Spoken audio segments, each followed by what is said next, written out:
Assalamualaikum warahmatullahi wabarakatuh. Perkenalkan, nama saya Ferdianto dari kelas Sirek 5B. Jadi pada video kali ini saya akan membuat UAS ERP dengan judul Hubungan CRM dan SCM dalam Produksi Helm. Oke, dan di sini ada isi materi pembahasan, yaitu ada 6. Yang pertama itu gambaran produk. Yang kedua itu ada alur SCM. Yang ketiga itu ada hubungan antara CRM dan SCM. Kemudian keempat itu ada analisis permasalahan CRM dan SCM. Kemudian ada solusi permasalahan, dan yang terakhir itu ada kesimpulan. Langsung saja, yang pertama itu ada gambaran produk. Nah, di sini saya memilih untuk produknya itu helm. Nah, di sini ada material utama untuk membuat helm, yaitu ada shell atau lapisan luar, berbahan ABS atau polikarbonat. Kemudian ada EPS, Expanded Polystyrene Foam, untuk peredam benturan. Kemudian ada visor atau kaca helm. Kemudian ada strap dan buckle atau pengunci. Kemudian ada padding interior atau busa plus fabric. Kemudian ada cat atau final coating. Dan terakhir itu ada packagingnya, yaitu dus, plastik, dan stiker. Nah, kemudian untuk aktor yang terlibat itu ada pemasok bahan baku dan komponen helm tersebut. Kemudian ada pabrik injeksi molding atau shell. Kemudian ada pabrik perakitan helm. Kemudian distributor atau gudang pusat. Kemudian retailer, yaitu toko helm, dealer motor, ataupun marketplace. Dan yang terakhir itu adalah konsumen. Nah, kemudian itu kita masuk ke alur SCM atau Supply Chain Management. Nah, di sini ada yang pertama itu pengadaan bahan baku. Nah, di sini ada aliran fisiknya.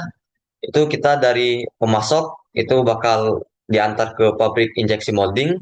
Nah, setelah itu bakal masuk ke pabrik perakitan helm, di mana helm tersebut akan dirakit sebelum didistribusi. Nah, yang kedua itu ada produksi dan perakitan helm. Nah, hal yang perlu diperhatikan itu adalah kapasitas produksi harian. Kemudian ada ketersediaan komponen. Yang ketiga itu jadwal produksi. Dan yang keempat itu hasil quality control. Nah, yang dimana jika banyak reject, itu akan mempengaruhi supply chain tersebut. Kemudian yang ketiga itu ada distribusi ke gudang dan retailer. Nah, setelah helm itu jadi, nah SCM itu mengatur pengiriman ke gudang pusat, kemudian pengaturan stok ke toko helm dan e-commerce, kemudian perkiraan permintaan berdasarkan tren data CRM, atau yang biasa kita sebut itu forecasting. Kemudian aliran informasinya adalah dari data pengiriman tersebut, maka stok akan diupdate, dan kemudian baru akan dikonfirmasi penerimaan. Oke, lanjut. Yang keempat itu ada penjualan dan CRM. Nah, di sini CRM itu berfungsi untuk mengelola data pelanggan, memproses order dari marketplace, menjawab pertanyaan dari pelanggan, menangani komplain, dan terakhir itu mengumpulkan review dan rating konsumen. Nah, jadi di CRM ini kita perlu untuk menjaga hubungan kita dengan customer, yang dimana kita harus memberikan pelayanan terbaik kepada customer, termasuk dari memproses ordernya, menjawab pertanyaan dari pelanggan, menangani komplain, bahkan sampai dari review dan rating itu maka akan kita revisi untuk kedepannya lebih baik lagi. Nah, yang kemudian yang kelima itu ada pasca jual dan feedback. Ini adalah setelah penjualan. Nah, CRM itu mengelola klaim garansi, misalkan helm yang retak atau cat mengelupas. Kemudian permintaan spare part.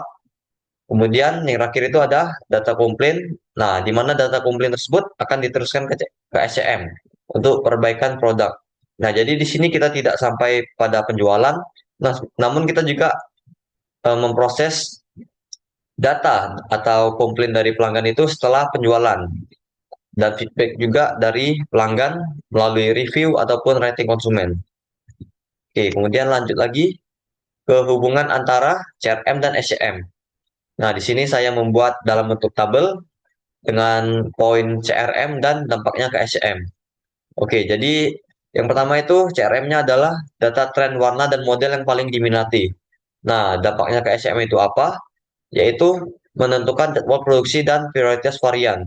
Nah, jadi dari data tren tersebut, kita melihat tren tersebut dan menentukan jadwal produksi.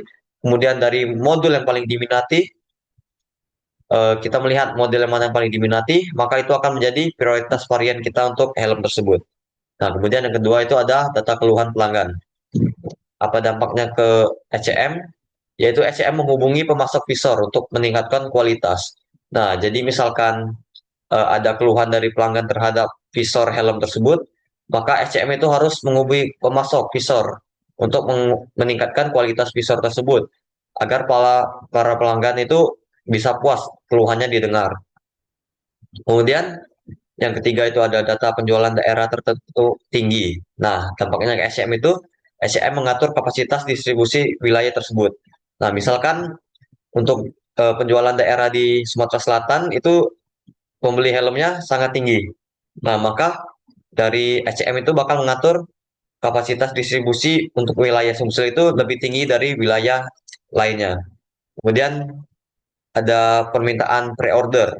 Nah, di sini dampaknya ke SCM itu menyesuaikan supply dan mengurangi risiko stock out dari pre-order tersebut. Kemudian untuk yang terakhir itu ada feedback. Misalkan ukuran tidak presisi. Nah, dampaknya ke SCM itu apa? Dari SCM itu memperbaiki standar EPS dan padding dari helm tersebut agar ukuran itu dapat presisi ke depannya.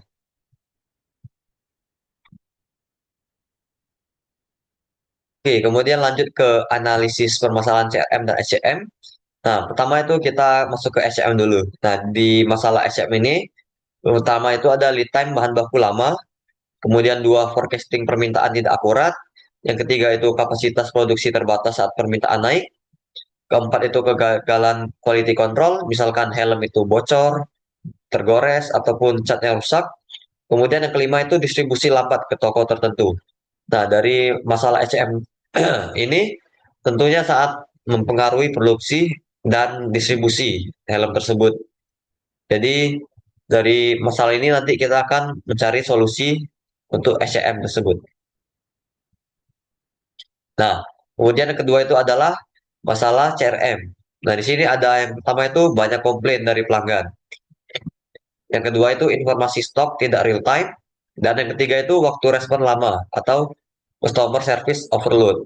Nah, di sini pada masalah CRM ini berhubungan terhadap customer-nya langsung.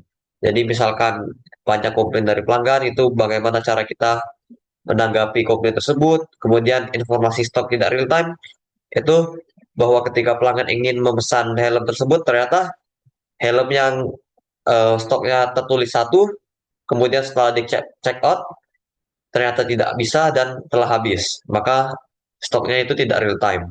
Kemudian terakhir itu adalah waktu respon lama. Nah, di sini pelayanan sangat penting dalam CRM karena apabila pelanggan memiliki komplain dan kita lama merespon, maka itu akan mempengaruhi dari sisi CRM tersebut.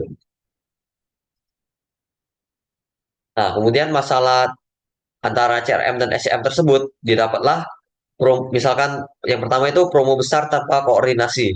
Nah, di sini masalahnya akan stok langsung habis.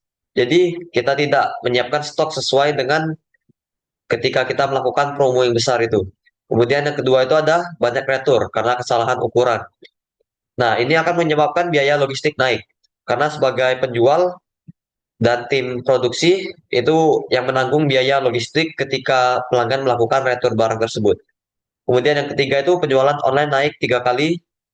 Kemudian kapasitas pabrik itu tidak bertambah. Nah, di sini tentu akan menjadi masalah karena ketika penjualan online itu naik 3 kali lipat, maka stok helm itu akan diperlukan lebih banyak lagi. Namun di sini kapasitas pabrik itu tidak bertambah.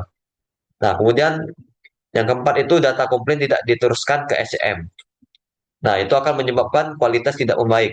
Kenapa begitu? Karena dari data komplain yang tidak diteruskan ke SCM, maka komplain yang dari konsumen tersebut itu seperti tidak dipedulikan.